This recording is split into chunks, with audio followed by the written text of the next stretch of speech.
namin doon sa dama. Nakita ko, sabi na, ano ka po kami dyan?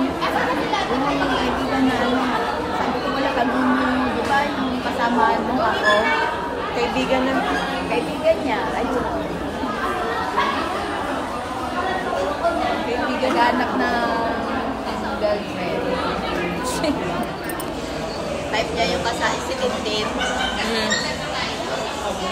Sabi ko, dami-dami babae dito. Wala siguro bumatol sa kanya.